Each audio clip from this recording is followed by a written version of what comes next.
हमने देखा है ना कि उनको सड़क पर निकाला जाता है ताकि आइंदा से सब हैसियत और औकात में रहें कि लड़कियों को ना छेड़े। आपने देखा होगा ना, वो छेड़खानी करने वाले आशिक दीवाने जो होते, पुलिस उनको फिर घुमाती है। गजब बेइज्जती है।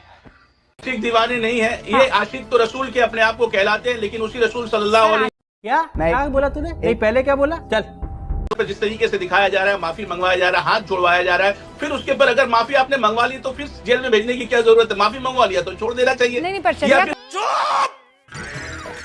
चुप हो जा, सातवीं फेल। लग रहा है, दाग लग रहा है, तो माफी मांगने में क्या दिक्कत है? और आपको वो पीड़ा हो रही है कि वो टीवी पर माफी मांगते दिख रहे हैं, लेकिन दंगा करें वो ठीक है। और ये सब चलो भाई देखो अब मैं क्या करूं। और हमने देखा है ना कि उनको सड़क पर निकाला जाता है ताकि आइंदा से सब हैसियत और औकात में रहें कि लड़कियों को ना छेड़े। आपने देखा होगा ना, वो छेड़खानी करने वाले आशिक दीवाने जो होते, पुलिस उनको फिर घुमाती है कि देख लो तुम्हारा भी हक ऐसा होगा अगर ऐसा ये मुजरिम है। हाँ, वही तो बात कह रही हूं, एक सिंबोलिज्म भी होता है। आशिक दीवाने नहीं है ये, आशिक तो रसूल के अपने आप को कहलाते हैं, लेकिन उसी रसूल सल्लल्लाहु अलैहि वसल्लम मैं भी रसूल सल्लल्लाहु अलैहि वसल्लम की हूं सर, मैं भी अपनी जान दे दूं। नहीं, हुजूर सल्लल्लाहु अलैहि वसल्लम के नाम पर मैं भी अपनी जान कुर्बान कर दूं सर। आप भी यहाँ पर बैठे हुए हैं, लेकिन मैं किसी के कहे के अनुसार नहीं अपनी मोहब्बत का इजहार करूंगी ना। अगर मुझे मौलाना साहब आप कहें कि रुबिका तुम अगर हुजूर सल्लल्लाहु अलैहि वसल्लम से मोहब्बत करती हो तो आ जाओ बाहर सड़क पर, तो मैं कहूंगी भाई क्यों आ जाऊं बाहर सड़क पर? क्या वजह है कि मुझे सड़क पर आना पड़ेगा? मौलाना मुफ्ती साहब ठीक है ना, मैं क्यों आऊंगी? मेरे खुदा और मेरे बीच में जो रिश्ता है उसके लिए मुझे सड़क पर क्यों आना है? और अगर आऊंगी, चलिए कुछ गड़बड़ है, कुछ किसी ने कह दिया है तो मैं आऊंगी, लेकिन पहले मैं ठोक बजाकर पता करूंगी कि ऐसा क्या हो गया कि मुझे आई लव मोहम्मद लिखकर सड़क पर आना पड़ेगा। किसी बच्चे ने ये पता किया कि क्या हुआ है मामला, सबके सब निकल गए।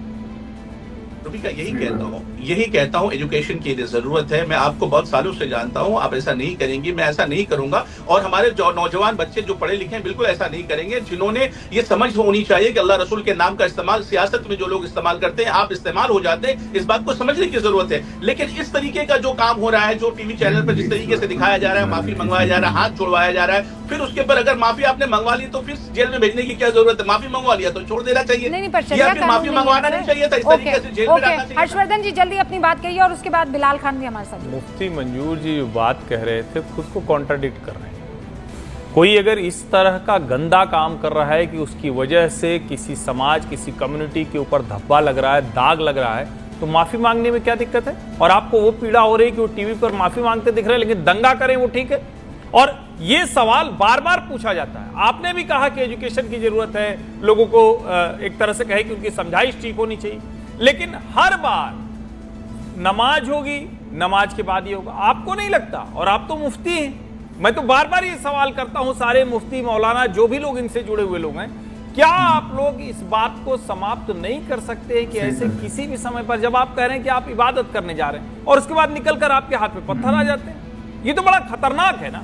अगर देश के मन में ये भावना आने लगे तो ये तो बहुत खतरनाक है। और उसपे एक मौलाना जिसने ये कॉल दी वो गायब हो गया, उसके घर परिवार के लोग संपत्ति अर्जन अभियान पे निकले हुए हैं, कहीं कुछ कब्जा कर लिया, कहीं कुछ कर लिया। अब इसमें आप ये भी, आप शायद इस बात को न माने, ज्यादातर संपत्तियां वक्फ की होती हैं, जो गरीब मुसलमानों के काम नहीं आती हैं, ऐसे लोग कब्जा कर लेते हैं। तो आप लोग वो बात करते क्यों नहीं? ये बुरा लग रहा है आपको, लेकिन असली मूल जो दिक्कत है उस पर बात नहीं कर रहे। ओके मुफ्ती साहब, मैं आप ही से इजाजत ले रही हूँ। हमारे साथ बिलाल खान भी बैठे हैं, वो अपने आप को बहुत करीबी बताते हैं तौकीर रजा साहब के, जरा उनका रुख कर लेते हैं। अक्सर ये कहा जाता है कि बिलाल खान यहाँ दिल्ली में रहते हैं और जब जब तौकीर रजा का यहाँ आना होता है उनसे मुलाकात ज़रूर होती है। बिलाल खान साहब ज़रा ये बताइए, तौकीर रजा क्यों, किस बात की रिस्पॉन्सिबिलिटी लेते हुए ये ऐसा कॉल करते हैं कि आइए इकट्ठे हो जाइए और उसके बाद यहाँ पर हिंसा हो जाती है, उसकी जिम्मेदारी कौन लेगा? देखिए रुबिका जी, ये आई लव मोहम्मद सल्लल्लाहु अलैहि वसल्लम की बात थी। इस बात पर हर देश का एक मुसलमान एक होना चाहता है, लेकिन जब पुलिस से इजाजत ली गई थी, पुलिस ने इजाजत क्यों नहीं दी? क्यों हम एक पोस्टर लेके एक एहतजाज नहीं कर सकते? भारत मुल्क में रह रहे हैं, भारत मुल्क जो है भारत के संविधान से चलता है। ऐसा क्या हुआ जो करना है? आपको नहीं पता क्या हुआ है मैम? 7 तारीख में क्या हुआ था? हाँ बताइए क्या हुआ? 7 तारीख के अंदर जो हमारे, सुन लीजिए, एक पोस्टर विवाद के ऊपर 7 लोगों पर FIR की, सिर्फ और सिर्फ पोस्टर आई लव मोहम्मद सल्लल्लाहु अलैहि वसल्लम के लगाने पर, उसको लेकर विवाद था। और उस दिन क्या प्रोग्राम था? आप वकील हो बिलाल खान, और उसके बावजूद ऐसे झूठ फैला रहे हो, और वो भी आपको लगता है गूंज में बैठकर आप झूठ फैलाएंगे और मैं आपको सुनूंगी, और आप चाहोगे कि मैं बाकियों को सुनाऊं। पोस्टर विवाद पर नहीं था, एफआईआर इस बात पर थी कि ये 6-7 लड़के जहां से जुलूस निकाल रहे थे, गाड़ी पर बैठे हुए थे। मैं और वकील हैं आप, पढ़ के आइए ना। एफआईआर पढ़ी है आपने? Did you read the FIR? पढ़ी है? हाँ बताइए क्या है, क्या लिखा हुआ है? एक मिनट मैं आपको बता रहा हूँ, सुन लीजिए। आप जो एफआईआर पे अड़ी पड़ी है, एफआईआर एक आपने एक बार भी सवाल किया, एक चुने हुए मुख्यमंत्री जिन्हें भारत के संविधान की शपथ ली है। इधर उधर की बात मत कीजिए, एफआईआर में क्या लिखा हुआ है बताइए। दाएं बाएं मत कीजिए, एफआईआर में क्या लिखा हुआ है बताइए। एफआईआर में क्या लिखा हुआ है? एफआईआर में मैं बता रहा हूँ आपको। एफआईआर में तो ये सेक्शन लगाए गए, दंगे के भी सेक्शन लगाया है, परमिशन नहीं थी उसके अंदर, सारी चीजें क्या लिखा? सुन लीजिए, बीएनएस की धाराएं अलग अलग धाराओं में जिस तरीके से लगाया वो ये गलत तो है। कोई भी बच्चा बता देगा, मेरा 9 साल का बच्चा बता देगा। है एफआईआर में अलग अलग धाराएं हैं, एफआईआर में लिखा क्या है, किस वजह से एफआईआर हुई है? एफआईआर किस वजह से हुई, मैं आपको बता रहा हूँ किस वजह से एफआईआर हुई। अगर हम प्रोटेस्ट कर रहे हैं वहाँ पर ये पुलिस के द्वारा ये कहा गया है, जिन जिन सेक्शन में एफआईआर हुई है, कि ये दंगा करना चाहते थे, पुलिस पे हमला करना चाहते थे, संपत्ति को नुकसान पहुंचाना चाहते थे, आग लगाना चाहते थे, जबकि ऐसा कुछ नहीं था। नहीं, जो वहाँ पर परमिशन लेने की बात की तो पुलिस ने परमिशन क्यों नहीं? झूठ है। कौन सी एफआईआर पढ़ रहे हैं आप? क्या लिखा है एफआईआर में ये बताइए ना। करना है भारत के अंदर मुझे बिलाल खान 5 सितंबर की एफआईआर, 5 सितंबर की घटना है, 9 तारीख को या 7 तारीख को एफआईआर दर्ज हुई है। क्या लिखा है उस एफआईआर में ये बताइए ना मुझे। उस एफआईआर में मैं बता रहा हूँ, जिस पोस्टर को लेके विवाद था कि कुछ लोगों ने, जो दूसरे समुदाय के लोग थे, उन लोगों ने जाके कंप्लेंट की। एक बाहर जो है एक पोस्टर आलम मोहम्मद सल्लल्लाहु अलैहि वसल्लम के नाम से लगा हुआ था, उनको इससे प्रॉब्लम थी, उन्होंने जाके शिकायत की वहाँ पे। बिलाल खान एफआईआर पढ़ लो, एफआईआर पढ़ लो और मुसलमान कौम को बरगलाना बंद कर लो। एफआईआर में बिलाल खान लिखा हुआ है कि कुछ लड़कों ने जुलूस निकालते वक्त गाड़ी पर बैठकर डंडे से किसी और धर्म के पोस्टर को फाड़ा, इसीलिए भावना आहत करने के चलते उन पर एफआईआर दर्ज हो रही है। उस पैराग्राफ के नीचे जिक्र है आई लव मोहम्मद का। आई लव मोहम्मद के नाम पर एफआईआर नहीं हुई है। झूठ बोलना बंद कीजिए अपनी दुकान चलाने के लिए, खुदा के वास्ते। ऊपर जाकर जवाब क्या दोगे?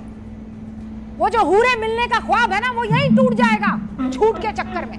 बहुत बहुत शुक्रिया आप सभी का। लास्ट वाला लाइन मतलब मजेदार था, और जहाँ तक होरो वाली बात है तो कुछ नहीं कह सकते। और ये बात सही है यार, ये लोग ऐसे ही झूठ बोल बोल के मुसलमान लड़कों को भड़काते हैं, दंगा वंगा करवाते हैं। ये लोग सच नहीं बोलते कि देखो ऐसी बात नहीं है, ये सब चीज़ें गलत है, अच्छे से रहो, पढ़ो लिखो, कुछ बनो, क्या कर रहे हो दंगा वंगा ये सब फालतू काम। ये लोग अच्छी चीज़ें नहीं सिखाते हैं, गलत गलत चीज़ सिखा कर दंगा करवाते रहते हैं। कभी सुना है कोई हिंदू मंदिर से निकला वो पत्थर बरसाने लगा? ये लोग को सिखाया जाता है मुसलमान लड़के गलत नहीं होते हैं, उनको ऐसा बना दिया जाता है। वैसा जैसे कहते हैं ना, जो कोई भी पैदा होता है तो सब मासूम पैदा होते हैं, किसी को कुछ नहीं पता रहता दुनियादारी, फिर वो यहाँ आता है तो उसको सिखाया जाता है कि ऐसे बनो, ऐसे करो। तो इनको सब मदरसे में सिखाया जाता है, मौलवी मौलाना जो है सब सिखाते हैं, तब ऐसे ही बनते हैं। नहीं तो ये लोग भी अच्छे ही पैदा होते हैं, बुरे नहीं पैदा होते हैं। ऐसा पीछे बना दिया जाता है, फिर ये इन्हें क्या पता, फिर ये जब शुरू से जहर भरा जा रहा है दिमाग में, तो ये भी वैसे बन के यहाँ आकर फिर उल्टे सीधे काम शुरू कर देते हैं।